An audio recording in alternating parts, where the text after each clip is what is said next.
ក្នុងជំនួបពិភាក្សាជាមួយសម្ដេចអគ្គមហាសេនាបតីតេជោហ៊ុនសែនប្រមុខនៃរដ្ឋាភិបាលកម្ពុជាដែលធ្វើឡើងនៅវិមានសន្តិភាពព្រឹកថ្ងៃទី13ខែមិថុនាអាដាមហ៊ឺគូឈៀងសមាជិកអចិន្ត្រៃយ៍នៃគណៈកម្មាធិការកណ្ដាលការិយាល័យនយោបាយនៃគណៈកម្មាធិការមជ្ឈិមបកកុម្មុយនីសចិននិងជាអគ្គលេខាធិការនៃគណៈកម្មាធិការកណ្ដាលសម្រាប់ការត្រួតពិនិត្យវិន័យនៃបកកុម្មុយនីសចិនមានប្រសាសន៍ថានេះគឺជាលើកទី1ហើយដែលរូបអាដាមអញ្ជើញមកកាន់ប្រទេសកម្ពុជាអាដាមមានប្រសាសន៍បន្តថាមុនពេលធ្វើដំណើរមកកាន់ប្រទេសកម្ពុជារូបអាដាមបានអាននៅឯកសារនានាដែលពាក់ព័ន្ធទៅនឹងប្រទេសកម្ពុជាដោយឡែកនៅពេលដែលបានមកដល់ប្រទេសកម្ពុជាអាដាមបានឃើញផ្ទាល់នឹងភ្នែកពីការអភិវឌ្ឍរបស់ប្រទេសកម្ពុជាដោយដែលរដ្ឋាភិបាលនិងប្រជាជនចិនតែងតែគោរពពីភាពឆ្លៀសវៃនៃការដឹកនាំរបស់សម្ដេចតេជោនាយករដ្ឋមន្ត្រីក្នុងការដឹកនាំសេដ្ឋកិច្ចក៏ដូចជាស្ថិរភាពនយោបាយនិងជីវភាពរបស់ប្រជាពលរដ្ឋត្រូវបានលើកកម្ពស់ពិសេសទៅទៀតនោះ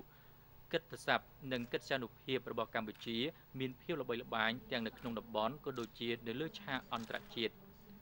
នៅក្នុងជំនួបពិភាក្សាគ្នានោះដែរអាដាមហ៊ឺគូឈៀងមានប្រសាសន៍ថ្លែងនៅអំណរគុណជូនចំពោះសម្ដេចតេជោនាយករដ្ឋមន្ត្រីក៏ដូចជារាជរដ្ឋាភិបាលនិងប្រជាពលរដ្ឋកម្ពុជាដែលជារៀងដរាបមកតែងតែគាំទ្រដល់ប្រទេសចិនជាការឆ្លើយតបសម្ដេចតេជោនាយករដ្ឋមន្ត្រីមានប្រសាសន៍ថាសម្ដេចមានការរីករាយយ៉ាងខ្លាំងជាមួយនឹងទំនាក់ទំនងនៃប្រទេសទាំងពីរដែលចាប់ផ្ដើមឡើងពីទំនាក់ទំនងក្នុងភាពជាអ្នកជិតខាងល្អមិត្តទុកចិត្តបាននិងបន្តរហូតមកដល់បច្ចុប្បន្នដែលត្រូវបានលើកកម្ពស់ដល់ដៃគូជាយុទ្ធសាស្ត្រគ្រប់ជ្រុងជ្រោយសម្ដេចតេជោមានប្រសាសន៍បន្តថាការរីកចម្រើនរបស់ប្រទេសកម្ពុជាមិនអាចកាត់ផ្តាច់អំពីជំនួយឧបត្ថម្ភរបស់ប្រទេសចិនបាននោះទេការរីកចម្រើនរបស់ចិនគឺនាំមកនូវវិបុលភាពសម្រាប់ប្រទេសជិតខាងក៏ដូចជារបស់ប្រទេសកម្ពុជាផងដែរ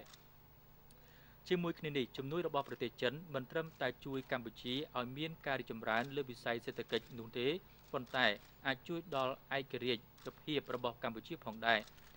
ក្នុងជំនួបពិភាក្សាគ្នានោះដែរសម្ដេចតេជោនាយករដ្ឋមន្ត្រីបានស្នើដល់ភាគីចិនបន្តជួយដល់កម្ពុជាតាមរយៈការផ្ដល់ឥណទានការពិនិត្យលើបញ្ហានាំទំនិញពីកម្ពុជាទៅកាន់ប្រទេសចិនឲ្យបានកាន់តែច្រើនឡើងដើម្បីឈានទៅដល់ទំហំពាណិជ្ជកម្ម$5000 លានសហរដ្ឋអាមេរិកដោយបានកំណត់ទុកនៅឆ្នាំ2017ជំរុញវិនិយោគទុនអ្នកទេសចរចិនមកកាន់កម្ពុជាឲ្យកាន់តែច្រើនឡើងជាពិសេសជំរុញឲ្យមានការហោះហើរត្រង់ពីខេត្តនានារបស់ប្រទេសចិនមកកាន់រាជធានីភ្នំពេញខេត្តសៀមរាបរបស់កម្ពុជារួមទាំងជំរុញវិស័យយុវជននៃប្រទេសទាំងពីរឲ្យមានទំនាក់ទំនងកាន់តែល្អប្រសើរឡើងព្រោះថាយុវជនគឺជាអ្នកបន្តវេនក្នុងការដឹកនាំប្រទេសនៅពេលអនាគតជាការឆ្លើយតបទៅនឹងសំណើដែលបានលើកឡើងដោយសម្ដេចតេជោនាយករដ្ឋមន្ត្រីអាដាមហ៊ឺគូឈៀងបានទទួលយកនូវសំណើដ៏មានសារៈសំខាន់នោះជាមួយគ្នានេះទាក់ទិនទៅនឹងការបន្តផ្ដល់ឥណទានដល់កម្ពុជានោះអាដាមមានប្រសាសន៍ថានេះគឺជាលទ្ធភាពដែលប្រទេសចិនអាចធ្វើបានជាមួយគ្នានេះអាដាមមានប្រសាសន៍ស្នើដល់ភាគីកម្ពុជាលើកគម្រោងដើម្បីធ្វើការពិនិត្យជាក់ស្ដែង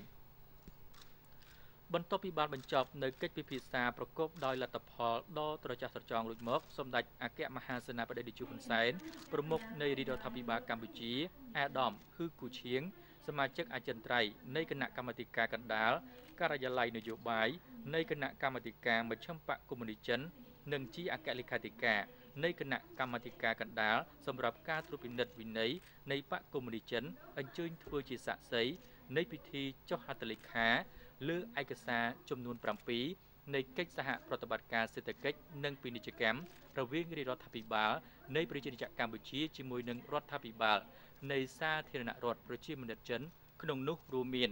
កិច្ចព្រមព្រៀងឥណទានអនុគ្រោះសម្រាប់អ្នកទិញស្ដីពីគម្រោងពង្រីកផ្លូវជាតិលេខ6ជំហានទី2កិច្ចព្រមព្រៀងឥណទានអនុគ្រោះសម្រាប់អ្នកទិញស្ដីពីគម្រោងធ្វើឲ្យប្រសើរឡើងវិញផ្លូវជាតិលេខ44កិច្ចព្រមព្រៀងឥណទានអនុគ្រោះសម្រាប់អ្នកទិញស្ដីពីគម្រោងអភិវឌ្ឍទំនប់ពហុបំណងបាត់ដំបងអនុសារណៈយោគយល់គ្នាស្ដីពីឥណទានអនុគ្រោះសម្រាប់អ្នកទិញនិងឥណទានសម្បទានរបស់រដ្ឋាភិបាលសម្រាប់គម្រោងផែនការកិច្ចសហប្រតិបត្តិការរយៈពេល3ឆ្នាំទៅ5ឆ្នាំត្រូវបានចុះហត្ថលេខារវាងអាដាមគៀតឈុនឧបនាយករដ្ឋមន្ត្រីរដ្ឋមន្ត្រីក្រសួងសេដ្ឋកិច្ចនិងហិរញ្ញវត្ថុនៃប្រជាជាតិកម្ពុជានិងអាដាម លឺលៀងអនុប្រធានធនាគារអាហារ៉ុននីអារ៉ុនចិនកិច្ចព្រមព្រៀងស្ដីពីគម្រោងសាងសង់អគារក្នុងមណ្ឌលសុខភាពអន្លង់កងានក្នុងខណ្ឌសែនសុខរាជធានីភ្នំពេញត្រូវបានចុះហត្ថលេខារវាងអាដាមមុំមុនហេងរដ្ឋមន្ត្រីក្រសួងសុខាភិបាលនៃប្រជាជាតិកម្ពុជានិងលោកជីពីងអគ្គលេខាធិការរងមូលនិធិចិនដើម្បីសន្តិភាពនិងអភិវឌ្ឍចិនកិច្ចសន្យាពាណិជ្ជកម្មស្ដីពីគម្រោងប្រព័ន្ធទូរស័ព្ទបន្ទាន់និងគ្រប់គ្រងចរាចរណ៍ត្រូវបានចុះហត្ថលេខារវាងអាដាមនាយឧត្តមសេនីយ៍ឌុលគឿនអគ្គនាយកនៃអគ្គនាយកដ្ឋានភស្តុភារនិងរយវត្ថុនៃក្រសួងមហាផ្ទៃនៃប្រជាជាតិកម្ពុជានិងលោកហ៊ីលីយ៉ាងអគ្គនាយករងនៃកិច្ចការធុរកិច្ចក្រុមហ៊ុនចិនហ៊ូវេ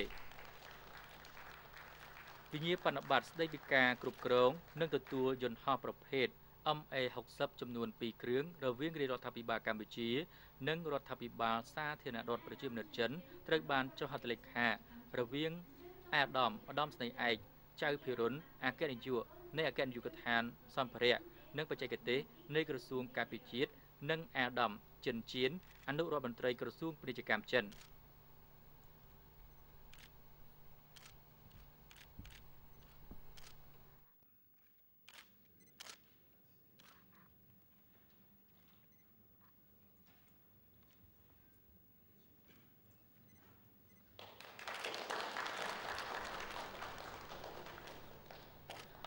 បន្តមកសម្ដេចអគ្គមហាសេនាបតីតេជោហ៊ុនសែននាយករដ្ឋមន្ត្រីនៃព្រះរាជាណាចក្រកម្ពុជាអាដាមហ៊ឺគូឈៀងសមាជិកអចិន្ត្រៃយ៍នៃគណៈកម្មាធិការកណ្ដាលការិយាល័យនយោបាយនៃគណៈកម្មាធិការមជ្ឈិមបកកុម្មុយនីសចិននិងជាអគ្គលេខាធិការនៃគណៈកម្មាធិការកណ្ដាលសម្រាប់ការត្រួតពិនិត្យវិន័យនៃបកកុម្មុយនីសចិនអញ្ជើញបើករបាំងស្បៃនៃការប្រារព្ធពិធីសម្ពោធតំបន់សេដ្ឋកិច្ចពិសេសក្រុងព្រះសីហនុរបស់លោកជំទាវអុកញ៉ាជីងសូភា